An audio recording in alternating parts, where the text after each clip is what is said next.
मैं doctor CS Rathore आप लोगों के लिए बीटा गामा फंक्शन का पार्ट 3 लेके आया हूँ।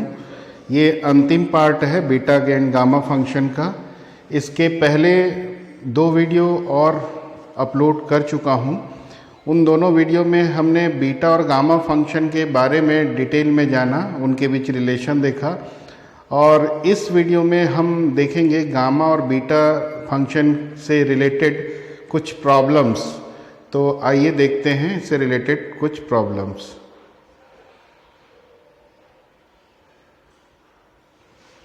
तो इसमें मैं कुछ टाइप का ही, मतलब हर टाइप का एक एक सैंपल प्रॉब्लम मैं डाला हूँ, और प्रॉब्लम्स के लिए आप टेक्स्ट बुक से, जो भी आप लोग के पास रेफरेंस बुक्स होंगे उसमें से आप लोग प्रैक्टिस कर सकते हैं।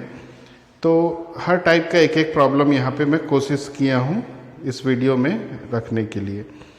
तो पहला प्रॉब्लम देखते हैं। जैसे अपने को गामा -1/2 की वैल्यू निकालनी है। तो गामा -1/2 की वैल्यू निकालनी है तो हम कौन से फार्मूले का यूज़ करेंगे? Gamma n into gamma 1 - n equal to π/sin nπ। इस फार्मूले में हम n इक्वल टू -1/2 रख देंगे। तो n इक्वल टू -1/2 रखेंगे तो ये इक्वेशन हो जाएगा gamma -1/2 into 1 + 1/2 into equal to π/sin of -π/2। और ये हो गया गामा 3/2। और गामा 3/2 को सॉल्व करने के लिए क्या करते हैं? इसमें 1 माइनस करते हैं और जो आता है उसको बाहर निकालते हैं गामा के, और वही अंदर रहता है। तो 1/2 कॉमन निकलेगा और 1/2 गामा के अंदर रहेगा। यहाँ पे साइन ऑफ -π/2 की वैल्यू -1 होता है। अब हम देखते हैं कि लेफ्ट साइड में क्या आ गया, गामा -1/2 इंटू 1/2, और गामा 1/2 की वैल्यू √π होता है, उसको पुट कर दिए। और ये जो लेफ्ट साइड में ये वाला पोर्शन है इसको इधर ट्रांसफ़र कर दिए राइट साइड। तो गामा -1/2 की वैल्यू -2√π मिल गया। अब हम देखते हैं सेकेंड प्रॉब्लम। सेकेंड प्रॉब्लम में अपने को इंटीग्रेट करना है 0 to ∞ x⁴ e⁻ x dx।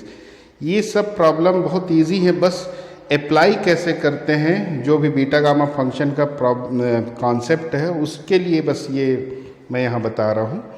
तो 0 to ∞ x⁴ e⁻ x dx को क्या लिख सकते हैं? x⁵ - 1 e⁻ x dx। तो ये लिख सकते हैं अब गामा 5। ये गामा के डेफिनेशन में आ गया। कैसे आया? गामा का स्टैंडर्ड डेफिनेशन ये होता है gamma n equal to e⁻ x x⁻n - 1। तो n की वैल्यू 5 है यहाँ, इसलिए गामा 5। और गामा 5 को हम सिंप्लीफाई करेंगे तो 24 के इक्वल आएगा। तो ये सेकेंड प्रॉब्लम हो गया। अब देखते हैं इस प्रॉब्लम को। यहाँ पे प्रूफ करना है 0 to 1 x⁻n - 1 into log of 1/x⁻m - 1 dx equal to gamma m/n⁻m। तो इसको प्रूफ करने के लिए हम लेफ्ट साइड को लेके चलते हैं, इसको i एज्यूम कर लेते हैं, और इसमें log ऑफ 1/x को y ले लेते हैं। log ऑफ 1/x को y लेने से क्या मिल जाएगा? इसको log को हटाने से x इक्वल टू e⁻−y, इससे dx इक्वल टू आ जाएगा -e⁻−y dy। और लिमिट भी चेक कर सकते हैं, लिमिट जब 0 होगी x की, तो x इक्वल टू यहाँ 0 रखेंगे तो y इक्वल टू ∞ आएगा। x इक्वल टू 1 रखेंगे यहाँ पर तो y इक्वल टू 0 आएगा। ये लिमिट को हमने यहाँ चेंज करके बताया है। अब ऐसा करने से इक्वेशन 1 क्या हो जाएगा? i equal to ∞ to 0। हम इसकी जगह e⁻−y, इस x की जगह, और log ऑफ 1/x की जगह y, और dx किसके इक्वल आया? -e⁻−y dy। अब इसको हम आगे सिंप्लीफाई करेंगे तो इस फॉर्म में आ जाएगा e⁻−ny इंटू y⁻m-1। तो अब इस ny को फिर हम एक नया वैल्यू सब्सिट्यूट करते हैं t, क्योंकि ये अभी भी स्टैंडर्ड फॉर्म में नहीं आया है गामा का। गामा की स्टैंडर्ड फॉर्म में लाने के लिए e⁻, जो भी यहाँ वेरिएबल रहेगा उसका कोफिशिएंट 1 होना चाहिए। तो यहाँ वेरिएबल y है, इसका कोफिशिएंट n हो जा रहा है, तो कोफिशिएंट 1 बनाने के लिए ही हम इस एन वाई को एक नया वैल्यू दे रहे हैं t। ऐसा करने से dy equal to D T by N आ जाएगा। अब इस वैल्यू को इस इक्वेशन में सब्स्टिट्यूट कर देंगे तो i equal to 0 to infinity T by N Y की जगह और एन वाई की जगह t, dy की जगह डी टी बाई एन। इस वैल्यू को पुट करने के बाद सिंप्लीफाई करेंगे तो 1/n to the power m common आ जाएगा और जो अंदर इंटीग्रल के बचा ये इंटीग्रल गामा m के डेफिनेशन में आ जाता है। तो इस प्रकार i की value gamma m/n to the power m जो कि हमको यहाँ पे प्रूफ करना था उसके इक्वल आ जाता है। अब इसके बाद नेक्स्ट क्वेश्चन देखिए इस पैटर्न का। 0 to 2x into 8 minus X cube whole power 1/3 dx equal to 16 pi upon 9√3 ये प्रूफ करना। तो इसका भी लेफ्ट साइड को आई एज्यूम कर लेते हैं और एक्स क्यूब को 8y ले लेते हैं। 8y लेने से क्या बेनिफिट होगा, 8y लेने से दोनों से 8 कॉमन आ जाएगा और इंटीग्रल के अंदर 1 माइनस वाई आ जाएगा, माने बीटा फंक्शन के फॉर्म में ये कन्वर्ट हो जाएगा ये इंटीग्रल। तो बीटा फंक्शन के फॉर्म में कन्वर्ट करने के लिए ही हम x cube equal to 8y ले रहे हैं। आगे देखते हैं आगे के स्टेप में क्लियर हो जाएगा। तो x cube equal to 8y लेंगे तो एक्स इक्वल टू क्या आ जाएगा 2 into Y to the power 1/3 और इससे dx की value 2/3 Y to the power minus 2/3 dy हो जाएगा और लिमिट चेंज करेंगे x इक्वल टू 0 रखेंगे तो y इक्वल टू 0 आएगा, x इक्वल टू 2 रखेंगे तो 2 कैंसिल होकर y इक्वल टू 1, तो y की लिमिट 0 to 1 हो जाएगा। तो अब हम उसको यहाँ पर रख दें तो i इक्वल टू 0 to 1 और ये सारी वैल्यू जो एज्यूम किए थे उसको यहाँ सब्स्टिट्यूट करके सिंप्लीफाई करते हैं। तो जब हम इसको सिंप्लीफाई करते हैं तो देखते हैं ये इस फॉर्म में आ जाता है, ये y और ये y को बेस सेम है तो पावर ऐड होके ऐसा हो जाएगा। अब ये बीटा फंक्शन के स्टैंडर्ड फॉर्म में आ गया। बीटा फंक्शन का ये डेफिनेशन होता है beta M N equal to 0 to 1 x to the power m minus 1 into 1 minus X to the power n minus 1 dx।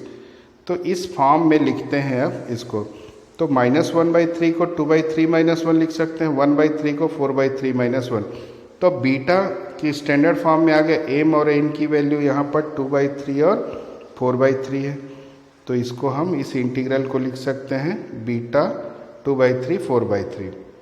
अब बीटा और गामा में जो रिलेशन होता है ये वाला रिलेशन, इस रिलेशन का यूज़ करके इसको आगे सिंप्लीफाई करते हैं, इसकी जगह गामा के फॉर्म में लिख दिए।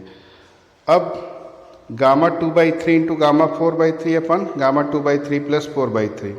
फिर से गामा को सिंप्लीफाई करने का तरीका क्या है, गामा के अंदर जो नंबर रहता है उसमें 1 माइनस करते हैं, तो 4/3 में 1 माइनस करेंगे तो 1/3 आएगा, वो बाहर आ गया और अंदर भी गामा 1/3 बच गया और नीचे आ जाएगा गामा 2 को लिख सकते हैं 1 गामा 1 और इस 2/3 को 1 माइनस 1/3 लिख सकते हैं। ऐसा इसलिए लिखे ताकि ये एक फार्मूला है जो हम पहले भी देख चुके हैं, gamma n gamma 1 minus n equal to pi upon sine n pi, इस फार्मूला में आ सके करके। ये 1/3 यहाँ लिख दिए इसके साथ 8/3 इंटू 1/3 और ये आ गया फार्मूले में, तो इसकी जगह आ जाएगा पाई अपान साइन n पाई होता है, n की जगह 1/3 है तो पाई/3, साइन पाई/3 की वैल्यू पुट कर दिए, सिंप्लीफाई करेंगे तो ये आंसर जो प्रूफ करना था वो आ जाता है। इसके बाद है इस पैटर्न का क्वेश्चन, अपने को इवेल्युएट करना है 0 to infinity x to the power 5 into 1 minus X upon 1 plus X whole power 13 को। तो ये भी बीटा फंक्शन के फॉर्म में आ सकता है। बीटा फंक्शन के 4 फॉर्म है टोटल, एक बेसिक फॉर्म मिला के 4 फॉर्म, तो उसमें से ये जो अदर फॉर्म करके देखें उस फॉर्म में आ जाएगा। कैसे आएगा देखते हैं, इसको आई ले लेते हैं और इस x टू द पावर 5 का इसमें मल्टीप्लाई करेंगे और इस इंटीग्रल को 2 पार्ट में डिवाइड कर देते हैं। तो 2 पार्ट में करेंगे तो पहला पार्ट आ जाएगा 0 to infinity x to the power 5 upon 1 plus X whole power 13, दूसरे पार्ट में x टू द पावर 6, बीच में माइनस है। अब इस x टू द पावर 5 को x to the power 6 minus 1, ये है बीटा का फॉर्म जो यहाँ हम यूज़ करने वाले हैं। Beta M N equal to 0 to infinity x to the power m minus 1 upon 1 plus x to the power m plus n। तो इस फॉर्म में लाने के लिए इसको 5 को 6 माइनस 1 लिख सकते हैं। अब डिनोमिनेटर को m प्लस n के फॉर्म में लिखना है, तो क्योंकि m यहाँ 6 हो गया तो 13 को 6 प्लस 7 रखेंगे। यहाँ ये 7 माइनस 1 के फॉर्म में लिखेंगे, तो यहाँ न्यूमरेटर में 7 आया तो इसको 7 प्लस 6, तो यहाँ m की जगह 6, n की जगह 7, यहाँ m की जगह 7, n की जगह 6, तो इसको हम बीटा 6 7 और इसको बीटा 7 6 लिख सकते हैं। अब बीटा की सिमेट्रिक प्रॉपर्टी से जानते हैं कि बीटा 7 6 और बीटा 6 7 दोनों इक्वल होगा सिमेट्रिक प्रॉपर्टी से, तो ये कैंसिल होके 0 आ जाएगा। अब ये लास्ट टाइप का क्वेश्चन देखते हैं कि beta M N equal to beta M plus 1 comma N plus beta M N plus 1, ये प्रूफ करना है। तो राइट साइड लेके चलते हैं और बीटा और गामा में जो रिलेशन है इस रिलेशन का यूज़ करते हैं यहाँ पे। तो इस रिलेशन का यूज़ करेंगे तो gamma M plus 1 into gamma N upon gamma M plus 1 plus N plus gamma N plus 1 upon gamma M plus N plus 1 हो जाएगा। फिर गामा को सिंप्लीफाई करने का तरीका ये, जैसे गामा एम प्लस 1 है इसमें 1 माइनस करेंगे तो एम आएगा, एम बाहर और एम अंदर बचेगा। नीचे एम प्लस एन प्लस 1 में 1 माइनस करेंगे तो एम प्लस एन बचेगा, एम प्लस एन बाहर, एम प्लस एन बचेगा। सेम इन दोनों में भी करेंगे। ऐसा करने से इन दोनों टर्म में कॉमन आ जाता है gamma N upon gamma M plus N. Common आने के बाद यहाँ बचेगा M upon M plus N, यहाँ बचेगा N upon M plus N. LCM लेके सिंप्लीफाई करेंगे तो ये 1 हो जाता है, तो बचा gamma N upon M plus N, और ये किसके इक्वल होता है, बीटा एम एन। तो ये right side beta M N के इक्वल प्रूफ हो जाता है। इसमें एक और क्वेश्चन देख लेते हैं। ये क्वेश्चन है 0 to infinity x to the power c upon c to the power x dx equal to gamma c plus 1 upon log c to the power c plus 1।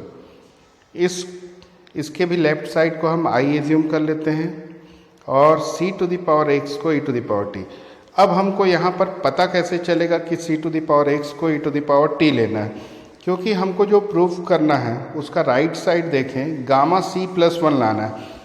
तो गामा लाना है मतलब इसको इंटीग्रल को गामा के form में standard form में लाना पड़ेगा। तो गामा के स्टैंडर्ड फॉर्म में लाने के लिए हम डिनोमिनेटर को e to the power t ले लेंगे। ऐसा करने से क्यों ले रहे हैं ऐसा, क्योंकि c के पावर में वेरिएबल है, यहाँ भी e के पावर में t वेरिएबल है। और ऐसा करने से एक और बेनिफिट होगा, e to the power t जब इसको एज्यूम करेंगे न्यूमरेटर में जाएगा तो e to the power minus t हो जाएगा। और गामा का जो स्टैंडर्ड फॉर्म है उसमें इंटीग्रल के अंदर e to the power minus t होना चाहिए। तो आइए देखते हैं आगे। तो c to the power x equal to e to the power t ले लिए। अब इसको डिफ्रेंशिएट कर देते हैं। डिफ्रेंशिएट करेंगे तो dx की ये वैल्यू मिल जाएगी, और dx क्योंकि ये t के फॉर्म में राइट साइड, ये c to the power x को भी इसलिए t के फॉर्म में लाना है, तो c to the power x equal to e to the power t रख दिए, तो e to the power t cancel हो गया। अब लिमिट भी चेंज करना होगा, x इक्वल टू 0 रखेंगे तो e to the power t 1 हो जाएगा, और e to the power t 1 कब होगा, जब t 0 होगा। वैसे x से इन्फिनिटी लेंगे तो e to the power t infinity हो जाएगा, ये कब होगा, जब t की वैल्यू इन्फिनिटी। तो लिमिट चेंज होकर 0 टू इन्फिनिटी हो गया, और यहाँ न्यूमरेटर में x की जगह यहाँ से वैल्यू पुट कर देते हैं, x equal to T upon log C. तो x equal to T upon log C यहाँ पुट कर दिए। पुट करने के बाद सिंप्लीफाई करेंगे। सिंप्लीफाई करने से 1 upon log C plus 1 constant के फॉर्म में कॉमन आ जाएगा, और जो इंटीग्रल के अंदर बचा, मतलब ये पूरा इंटीग्रल गामा के फॉर्म में चेंज हो जाता है, गामा के स्टैंडर्ड डेफिनेशन में आ जाता है। इसलिए इसकी वैल्यू हम गामा c प्लस 1 रख सकते हैं, और इस प्रकार ये भी प्रूफ हो जाता है। Thank you.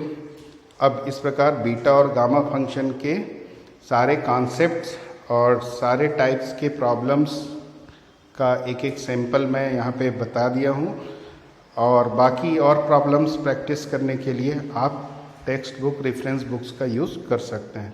Thank you.